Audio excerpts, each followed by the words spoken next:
நீங்கள்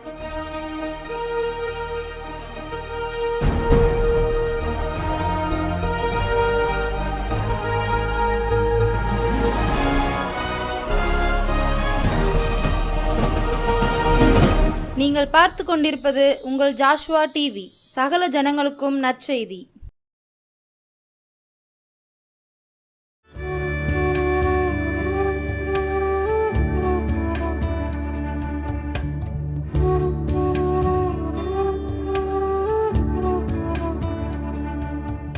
கர்த்தருடைய பரிசுத்த நாமத்துக்கு ஸ்தோத்திரம் உண்டாதாக. மீண்டுமாய் உங்களை காண்பதில் நான் மகிழ்ச்சி அடைகிறேன்.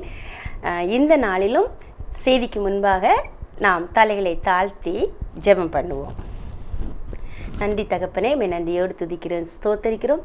இந்த புதிய வாரத்திலும் ஆண்டவரே, நீர் எங்களோடு கூட இடைப்பட போகிறதற்காக எமக்கு நன்றி செலுத்துகிறோம். அடியாளை மறைத்து நீர் வெளிப்படும். துதிகன மகிமை எல்லாவற்றையும் நீர் ஒருவரே எடுத்துக்கொள்ளும். உம்முடைய நாமத்தை மகிமைப்படுத்தும். இயேசுவின் நாமத்தினாலே பிதாவே, ஆமேன். இந்த நாளிலும் நாம் தியானிக்கும்படி தெரிந்து கொண்ட வேதவசனம் ஏசாயா தீர்க்கதரிசியின் புத்தகம் 52வது அதிகாரம் முதல் வசனத்தின் 2ஆம் பகுதியை நம்ம வாசிப்போம். எழும்பு எழும்பு சீயோனே, உன் வல்லமையை தரித்துக்கொள்.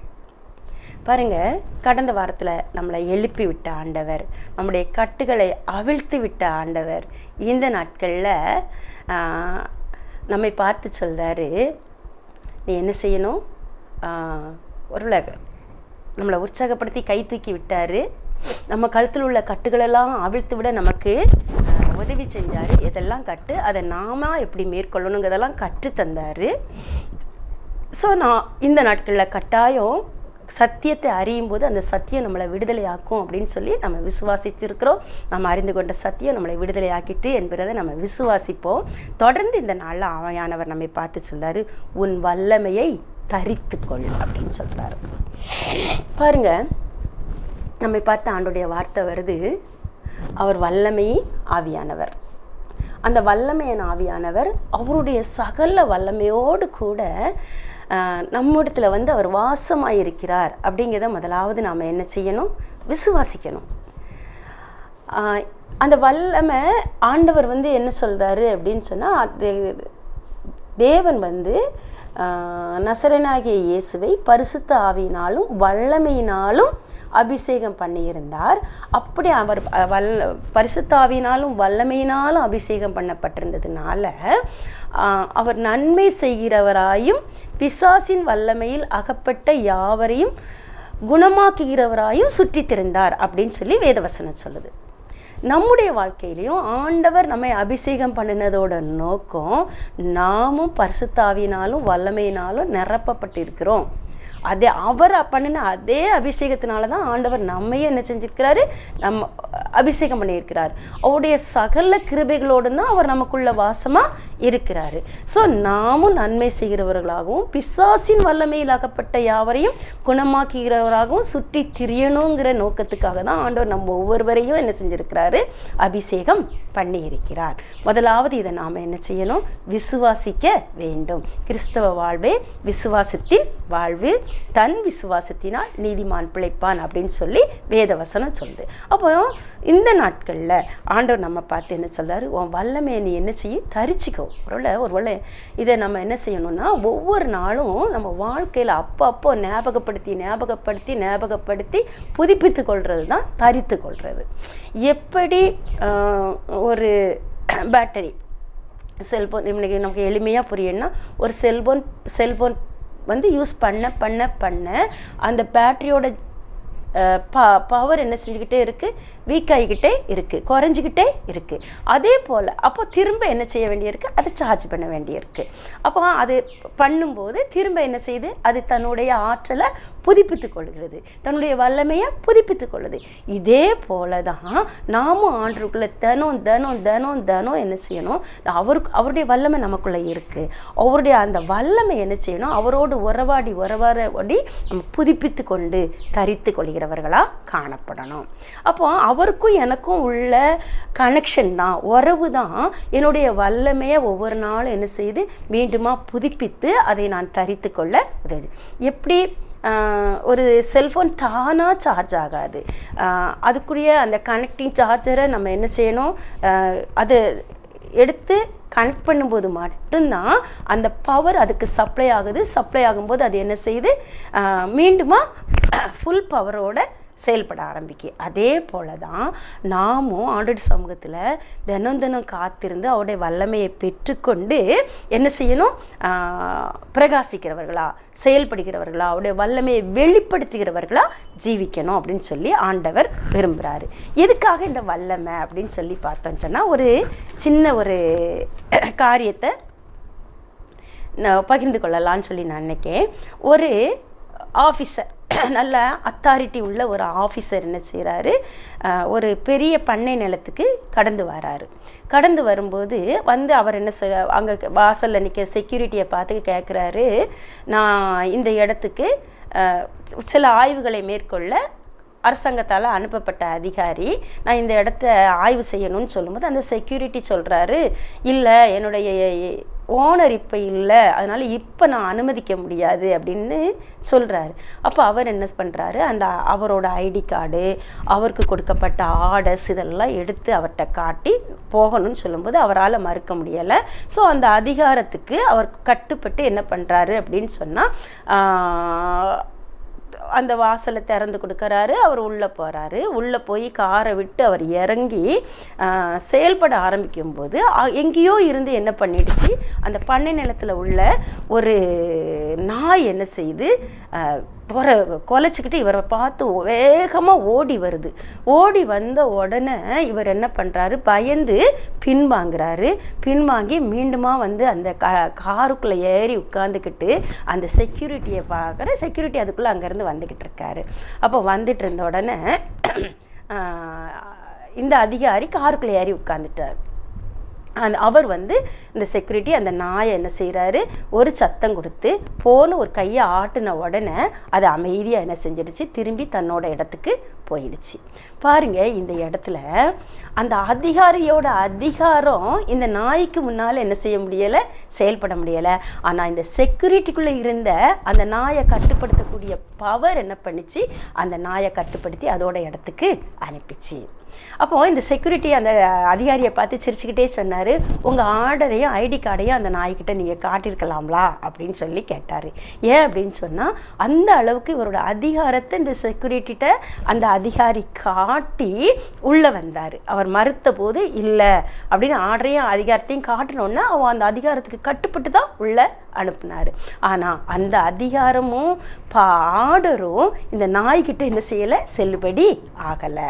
அது போல தான் இந்த நாட்களில் அந்த அதிகாரியை போல தான் உலக பிரகாரமான அதிகாரிகளும் இருக்காங்க. ஆனால் நாமோ இந்த நாட்களில் அந்த செக்யூரிட்டிக்குள்ளே இருக்கிற அந்த பவர் என்ன அப்படின்னு சொன்னால், அந்த நாயையும் கட்டுப்படுத்தக்கூடிய ஒரு வல்லம் அவனுக்குள்ளே என்ன செஞ்சிச்சு, இருந்துச்சு, பவர் இருந்துச்சு. அதுதான் ஆவிக்குரிய அதிகாரம். ஒருவேளை உலகம் கொடுக்கக்கூடிய அதிகாரத்துக்கு ஒரு எல்லை உண்டு, ஒரு வரம்பு உண்டு.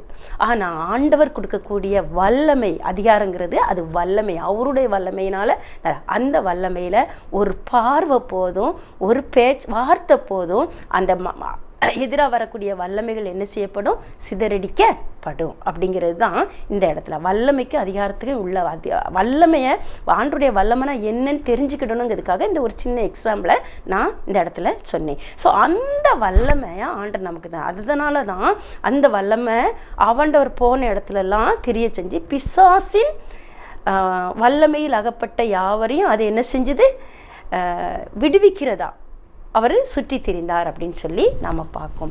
ஸோ இந்த உலகத்தில் நம்ம கடந்து செல்லும்போது இந்த உலகத்துக்குரிய காரியங்கள், உலகத்தின் அதிகாரங்கள் ஒரு பக்கம், அதுக்கு நாம் கீழ்ப்படியணும், கட்டுப்படணும். அந்த செக்யூரிட்டி எப்படி அந்த அதிகாரிக்கு அவன் கட்டுப்பட்டானோ அதை போல் நாம் என்ன செய்யணும், கட்டுப்படணும். அதெல்லாம் ஒரு பக்கம் இருக்குது. ஆனால் எவ்வளோ பெரிய அதிகாரம் இருந்தாலும் சாதாரண ஒரு நாயோட வல்லமைக்கு முன்னால் நிற்க முடியாமல் பயந்து ஓடக்கூடிய அதிகாரியாக அந்த அதிகாரி காணப்பட்டார். அப்படிப்பட்டவங்களா விசுவாசிகளாகிய நாம், தேவனுடைய பிள்ளைகளாக நாம் இருக்கக்கூடாது. நம்ம இந்த உலகத்தில் நம்ம பயப்படுத்தி துரத்துகிற எல்லா விதமான சத்துருவின் வல்லமைகளையும் சிதறடிக்கிறவர்களாக நாம் என்ன செய்யணும், காணப்படணும். ஒருவேளை இந்த நாய் அந்த எஜமானுக்கு உண்மையாக என்ன செஞ்சுருக்கலாம், ஜீவிச்சிருக்கலாம். ஆனால் இந்த உலகத்தின் அதிபதி என்ன செய்கிறான், எவனை விழுங்கலாமோ என்று சுற்றி திரிகிறான். எதிராளியான சாத்தானவன் எவனை விழுங்கலாமோ என்று சுற்றி திரிந்து கொண்டிருக்கிறான். அந்த சாத்தானை நம்ம கட்டுப்படுத்தி கீழ்ப்படுத்தணும் அப்படின்னு சொன்னால் அவருடைய வல்லமை நமக்கு கட்டாயம் தேவை. அந்த வல்லமை எனக்குள்ளே இருக்குங்கிறத முதல்ல நான் உணரணும். எனக்குள்ளே நான் அதை தினம் புதுப்பித்து கொள்ளணும். புதுப்பித்து கொள்ளும் போது மாத்திரம்தான் நான் அதை செயல்படுத்த முடியுங்கிறத நம்ம ஒவ்வொருத்தரும் என்ன செய்யணும், உணர்ந்து கொள்ளணும். பாருங்கள், வேதத்தில் இருக்குது. நம்ம இந்த வல்லமையை எப்படி புதுப்பித்துக் கொள்ளுது, அந்த கனெக்டிங் என்ன அப்படின்னு சொல்லி பார்த்தோம் அப்படின்னு சொன்னால், முதலாவது கூட 2 கொரிந்தியர் 12ஆம் அதிகாரம் 9வது வசனம் சொல்லுது, கிறிஸ்துவின் வல்லமை என்மேல் தங்கும்படி என்னுடைய பலவீனங்களில் நான் மேன்மை பாராட்டுகிறேன். கிறிஸ்துவின் வல்லமை என்மேல் தங்கும்படி என்னுடைய பலவீனங்களில் நான் மேன்மை பாராட்டுகிறேன்னு பவுல் சொல்கிறாரு. எத்தனையோ நிருபங்களை செய்த, நிருபங்களை எழுதி அநேகரை சத்தியத்துக்குள்ளே வழிநடத்தி கொண்டிருக்கிற, இன்னும் வாழ்ந்து கொண்டிருக்கிற அந்த பவுல் அப்போஸ்தலன் சொல்கிறாரு, நான் என்ன செய்தேன், பாவிகளிலும் பிரதான பாவி நான் சொல்கிறாரு. அப்போஸ்தலர்கள் எல்லாரிலும் சிறியவன் நான் சொல்கிறாரு. அது மாத்திரம் இல்லை, அவர் கொரிந்தியருக்கு எழுதும் போதெல்லாம் சொல்வார்,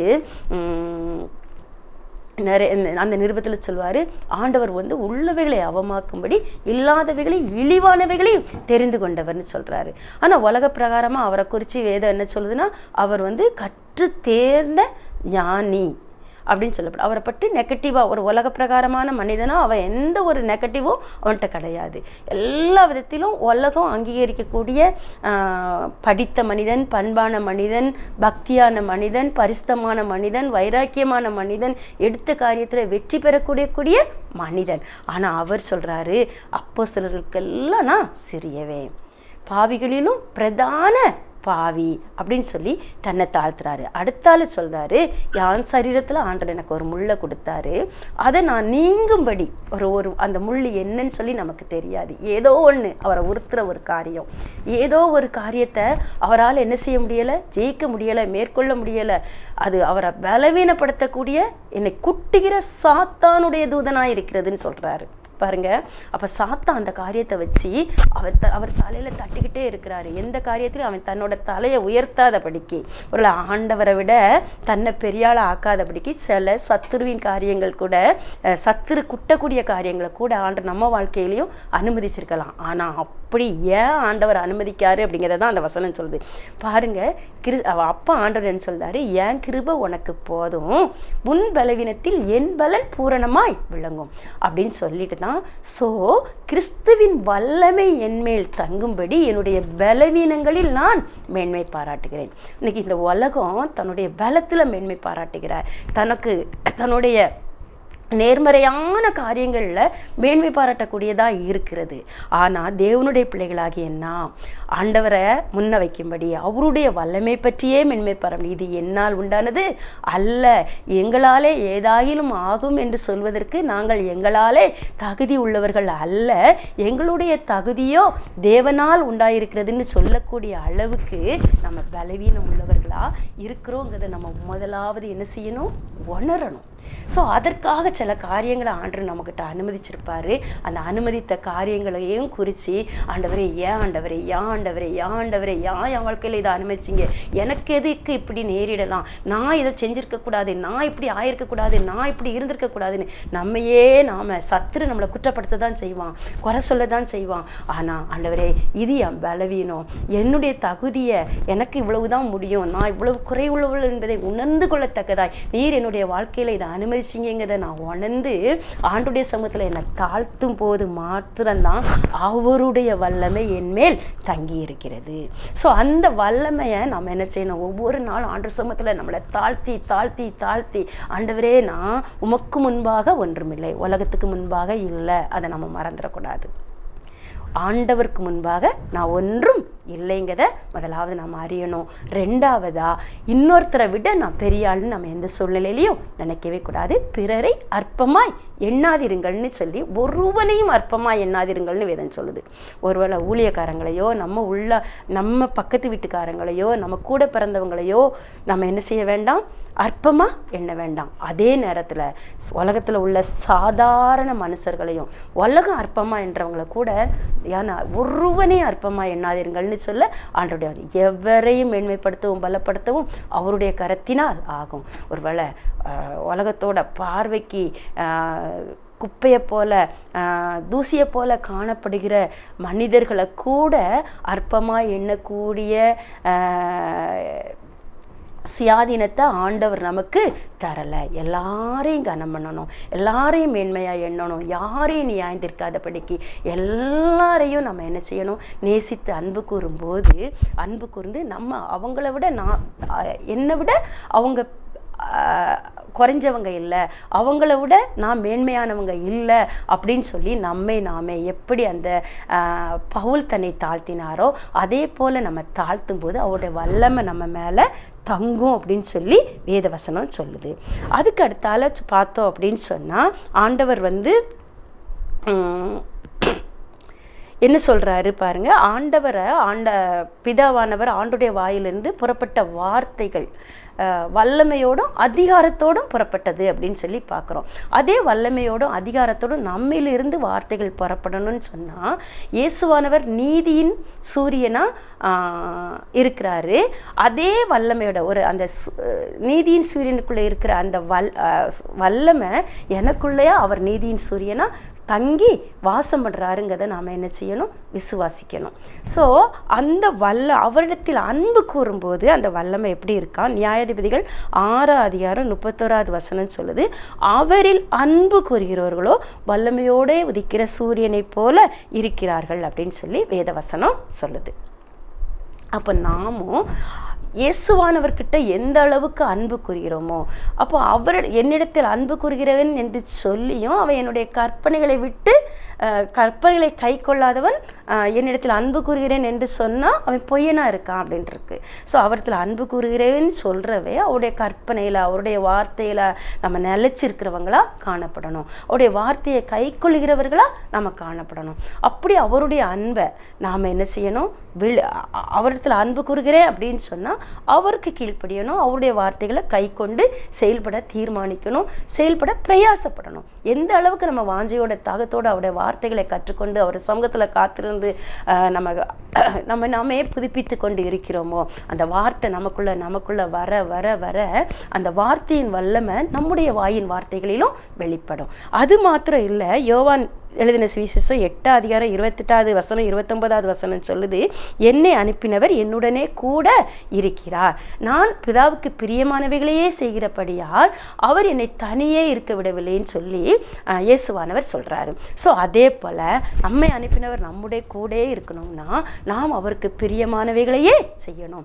அப்போ அவருக்கு பிரியமானவைகள் என்னதென்று சோதித்து பாருங்கள்னு வேதவசனம் சொல்லுது. அப்போ ஒவ்வொரு நாளும் எது செஞ்சால் ஏசப்பாவுக்கு பிரியம், எது செஞ்சால் என்னுடைய இருதயத்தில் அமைதியும் சந்தோஷமும் வருது, எது செஞ்சால் சஞ்சலம் வருது அப்படிங்கிறத நம்ம நிதானித்து பார்த்து அவருக்கு பிரியமானவைகளையே நம்ம செய்யும்போது அவர் கூடவே இருந்து அவர் கற்றுத்தர காரியங்களை நம்ம வாழ்க்கையில் நம்ம அபியாசித்து பழகும்போது அவர் நம்மோடு கூட இருப்பார். அவருடைய வல்லமையோடு கூட அவர் நம்மோடு கூட வாசம் பண்ணுவார். அப்போ நாம் எப்படிப்பட்டவங்களாக இருப்போம், வல்லமையோடே உதிக்கிற சூரியனை போல இந்த உலகத்தின் நாச மோசங்கள் இருளெல்லாம் நம்முடைய பார்வை படும்போதே அது என்ன செய்யும், எப்படி சூரியன் உதித்த உடனே இருள் என்ன செய்யுது, விலகி ஒரு பிரகாசம் வருதோ அதே போல் நாம் போகிற இடத்துல ஒளி கடந்து போகும், வெளிச்சம் கடந்து போகும். நாமும் வெளிச்சமாக ஜீவிப்போம், அநேகர் வெளிச்சத்துக்குள்ளே நடத்துகிறவங்களா ஜீவிக்க முடியும். ஸோ அந்த வல்லமை என்மேல் தங்கும்படி நான் முதலாவது என்னை தாழ்த்துவேன், எல்லா ஆண்டுக்கு முன்பாக நான் என்னை தாழ்த்துவேன், மனிதர்களையும் நான் என்ன செய்வேன், எல்லாரையும் என்னை விட மேன்மையானவர்களாக நான் நினைப்பேன், எந்த சூழ்நிலையிலும் என்னை தன்னைத்தானே நான் உயர்த்தி கொள்ள மாட்டேன் அப்படின்னு சொல்லிட்டு, அது மாத்திரம் இல்லை அவரில் அன்பு கூறுவேன், எல்லா சூழ்நிலையிலும் நான் அவரில் அன்பு கூர்ந்து அவரை போல வாழ நான் பிரயாசப்படுவேன்னு சொல்லி நம்ம தீர்மானிக்கும் போது தேவனுடைய கிருபை நம்மளை தாங்குது. வல்லமை உள்ள அவருடைய வல்லமை உள்ள பாத்திரங்களாக நாம் என்ன செய்வோம், இந்த உலகத்துக்குள்ளே கடந்து சொல்லுவோம். எப்படி அவருடைய பிரசன்னம் வந்த உடனே லேகியோன் பிசாசு பிடித்தவே ஆண்டவரே உமக்கு எனக்கும் என்னன்னு சொல்லி அவன் கதர்னானோ, அதே போல் நாம் போகிற இடங்களில் சத்துருக்கள்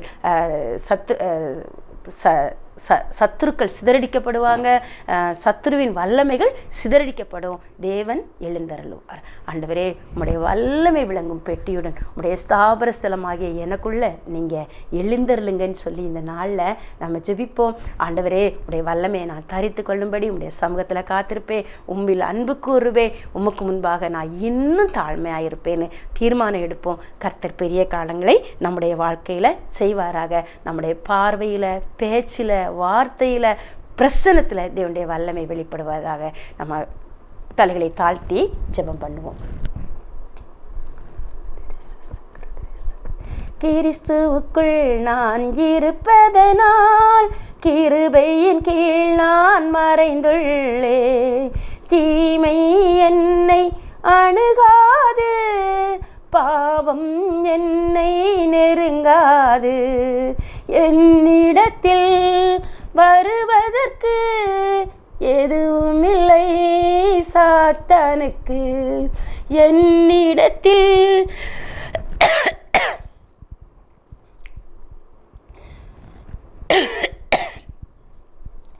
என்னிடத்தில் பறிப்பதற்கு எதுவும் இல்லை சாத்தானுக்கு. கிறிஸ்துவுக்குள் நான் புது சிருஷ்டி, கிருபையினால் நான் அவர் பிள்ளை. நன்றி தகப்பனே. இந்த நாளிலும் கூட தகப்பனே உடைய வல்லமையை தரித்து கொள்ளும்படி உடைய சமூகத்தில் வந்திருக்கிறோம். உம்மோடு கூட உறவாடுகிறோம். நீர் ஆண்டவரே உம்முடைய உன்னத வல்லமையினால் என்னை எங்களை முடிசூட்டி ஆண்டவரே நாங்கள் புதுப்பித்து கொள்ள எங்களுக்கு நீ கிருபை செய்கிறதற்காய் உமக்கு நன்றி செலுத்துகிறோம். இயேசுவின் நாமத்தினாலே பிதாவே, ஆமேன்.